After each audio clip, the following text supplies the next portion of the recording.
Hey tribe, welcome back. In this video, we're going to actually dissect a post by Leila Hormozi. Well, I was kind of like scratching my head. Really, okay? Because this is what she said. Okay, this is how she opened up the post. Is she said, the worst advice I have been giving in my entire life is following my gut. When I heard her say that, I was just kind of in conflict because I read her whole post and we're going to go through her whole post in this video.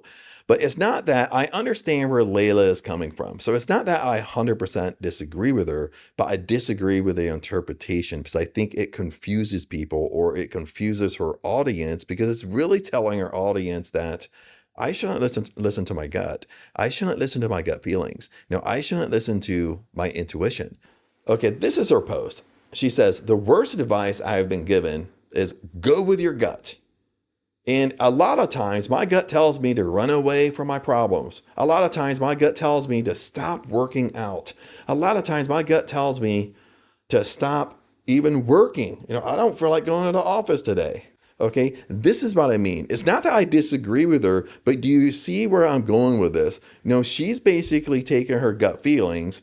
It's basically aligning with her old identity, her old self. Okay, she's not aligning it and explaining it like it's tied to her intuition. She's not going in that direction. She's basically saying, I have gut feelings not to go to the gym. That's tied to my old identity, my old self, and I don't want to go backwards. I don't want to go back to my old self. Okay, so I fight those feelings. That's more what she's saying.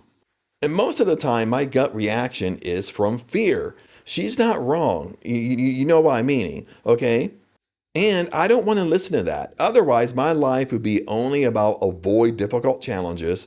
I want to do the opposite of my gut reaction. We are wired to survive, and our gut reaction helps us survive, aka run away from danger and difficulty. This applies in business and in personal life.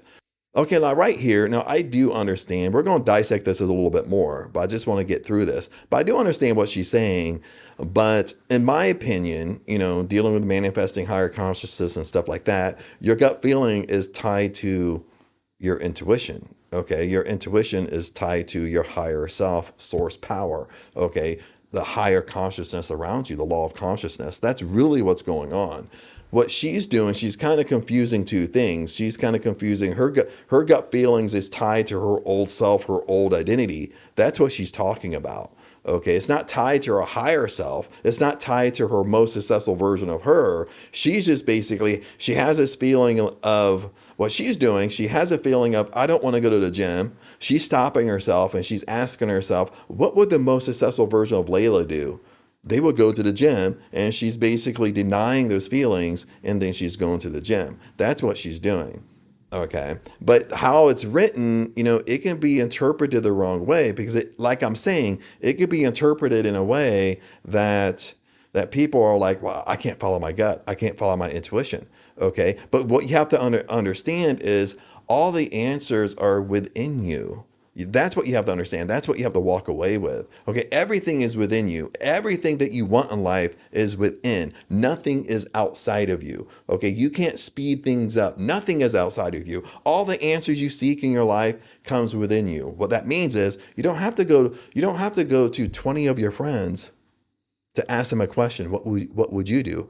Because you already know what to do. Everything you seek is within you because source is inside of you. You have to understand that. Then she gives an example, having a difficult conversation at work. My gut reaction is to not have it and avoid it. Extremely difficult gym class in the morning. Gut reaction is to stay in my cozy bed. Okay, what she's doing is she's fighting with her old identity. She's fighting with her old self. She's not really fighting with a gut feeling. She's not really fighting with intuition. Her most successful version of her, she's fighting with her old self. And what we have to understand when we talk about identity work, is that your old self, your old programming, your old conditioning is what she's really fighting against. It's always going to stay with you. Okay, you can bury it, but it's not going to be dead. You're not totally going to kill it. Okay, you understand. You're totally not going to burn it and walk away from it.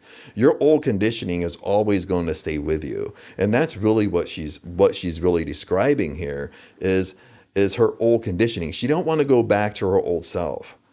That's really what she's saying. And those are the feelings that she's fighting, but she's aware enough, okay, almost like what Neville Goddard said, the power of awareness. She's aware enough to catch it, and she says, maybe she asks herself, what would the most successful version of you do? They would still go to the gym. Okay, they would still have that difficult conversation. Okay, that's the most successful version of you. Your most successful version of you isn't going to bend by fear. Okay, your most successful version of you draws a line in the sand and it says, I'm not moving from here. Okay, I'm not running back to my comfort zone.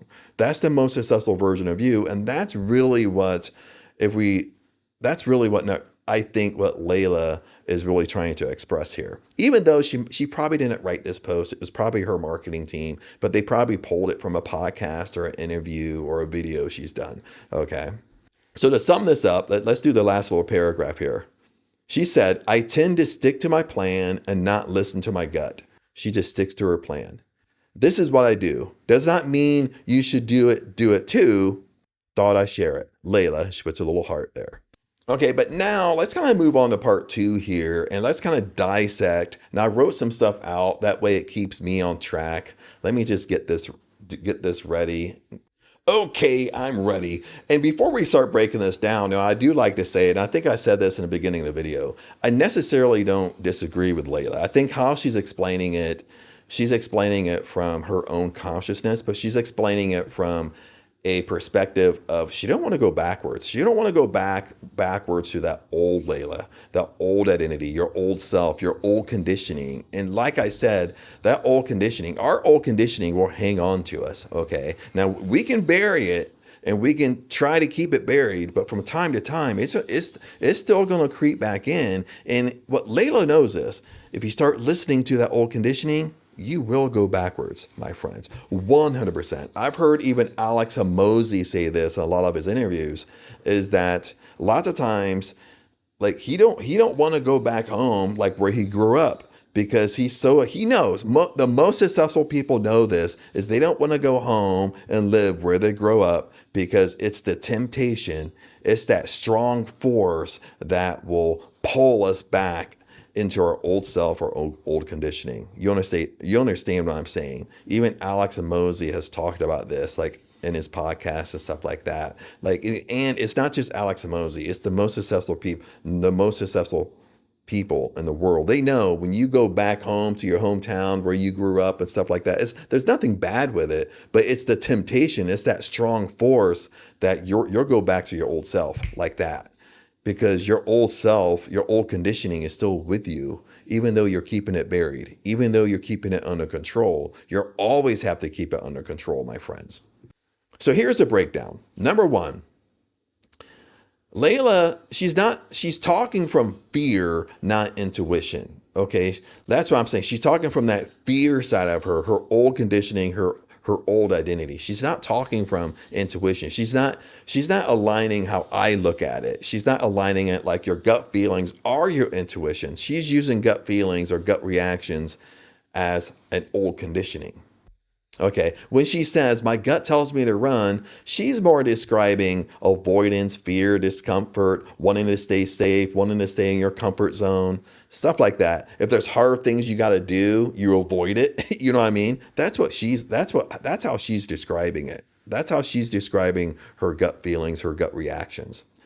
But what you have to understand that this is not intuition.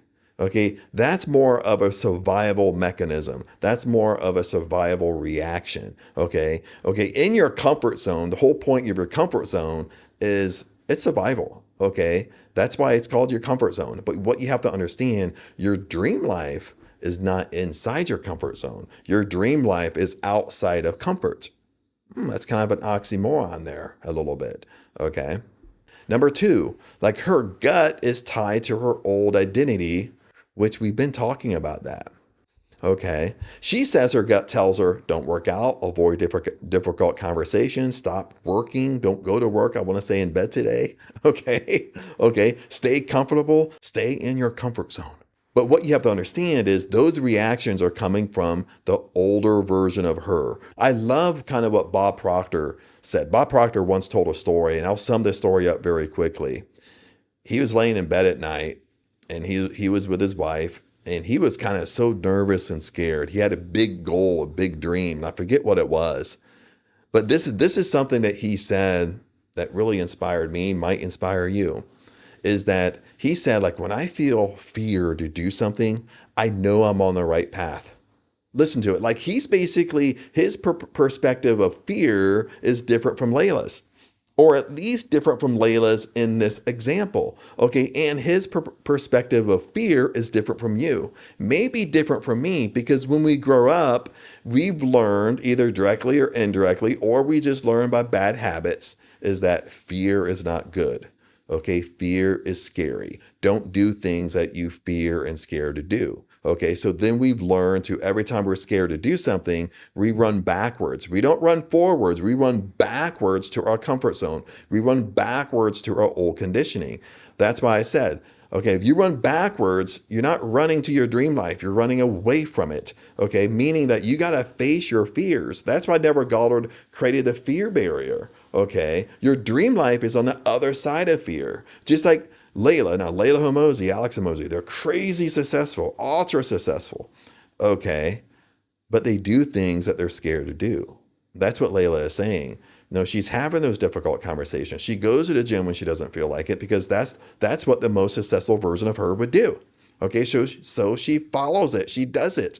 Okay, she's learned not to listen to fear. Okay, she's learned to use fear as a motivation. Okay, just like Bob Proctor is talking about. He learned to use fear as telling him that he's on the right track. Is because, listen, if you're not scared to do something, you're too much in your comfort zone, because your dream life is outside of your comfort, no matter what it is. Because, it's hard to give examples, because what I'm scared to do, what keeps me in my comfort zone, is different from you. Okay, we have different fears. We have different fears that hold us back. That's what I'm trying to say. Number 3 here is what most people misunderstand. The whole misunderstanding is her audience reads, don't trust your gut. Don't trust your gut. Don't trust your intuition. Don't listen to yourself.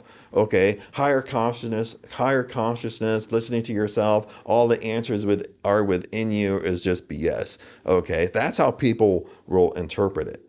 Okay, that's why I'm doing this video. Is kind of clear it up a little bit. Not saying she's wrong. She's not wrong. But it's just the way it's being explained, it's easily misinterpreted. It's easy. Someone will take it the wrong way. Now, number 4 is fear and intuition comes from different places. You have to understand that. But both are felt in the body. Isn't that true? When we talk about fear, what we're scared to do, we talk about intuition, having your gut feelings, they come from the same place, okay? Or they come from different places, okay? They're different feelings, but they're both inside the body. They both can cause nervousness and anxiety and stuff like that. See, that's the confusing part. Okay, how can you tell the difference? And this is where the confusion happens. You see, fear shows up as tension, pressure, dread, discomfort, the urge to escape, to run backwards, run back to your comfort zone. But what I like to do is, let's come up here, but this is a good example with Bob Proctor, the example I gave you. Listen to this, okay? This is why Bob Proctor said, when fear shows up, when you feel tension and pressure and dread, to have that conversation, what that really means is you should have that conversation, because fear is leading you to your dream life. See, that's how Bob Proctor would interpret it, but we've kind of grown up, we've conditioned ourselves, no matter what word we want to use, that fear is bad. Fear we got to run from. And that's a pattern that we grew up with as a kid. We learned in school, middle school, high school, college, whatever, that we avoided stuff we're scared to do. We avoided stuff that we feel anxiety around. But like I said, that keeps you in your comfort zone. Your comfort zone is nowhere near your dream life. So we're almost done with this. There's only a couple more. Now, number 5, what she really means, what really Leila really means with this, is don't follow the part of you that's afraid or avoiding hard things. That's what she's saying, is don't follow the part of you that's afraid to do things or avoiding to do hard things. You got to do them anyway. Okay, you're always going to feel fear, but you feel it, you feel fear, but you do it anyways. That's what the most successful people do. They have fear, but they don't let fear stop them. They do it anyways. And that's kind of what Bob Proctor was explaining, but he just explained it in a different way. But what you have to understand is follow your gut feeling, follow your intuition, follow that small little voice that says to do something. Take action on it. That's why I like to call it intuitive action. You have an instinct to do something, do it. That's what Leila Hormozi talks about. He doesn't explain it like me. Okay, he just says take action. You ever thought to do something? Take action. Okay, he even said it in a lot of his videos, a lot of his podcasts, that the reason why he takes action so fast is because if he didn't take action so fast, he would go inside his head and be over analytical, and he would stay in his head until he would talk himself out of it. So to avoid that whole thing, he just takes action. Okay, that's another thing of intuitive action. You have an intuition to do something. I had an intuition to do this video, so I did it. I took action on it. I didn't overthink it. I just took the time to kind of put the pieces together and what I wanted to say, and I took action and filmed it. Okay, it's the same thing. That's the same thing you should do in all areas of your life. No matter if you have an intuition to have a difficult conversation, that creates anxiety and fear. Okay, you do it anyway. You don't listen to the fear. You don't go backwards. Okay, you do it anyway. But other than that, tribe and friends, that is it. Comment below if you have questions around this, or you have your own insight around this, kind of how you would interpret it. Comment below, because this is a community. We're all helping each other out. And that's why I made this video, because I didn't want no confusion. I want to kind of put in my 2 cents to it. Not saying Leila is wrong. She's not wrong. It just wasn't really explained fully for people to be aware of what she's really talking about. But other than that, comment below. I'd love to hear your thoughts. Other than that, remember, I love you guys, and I'll see you in the next video.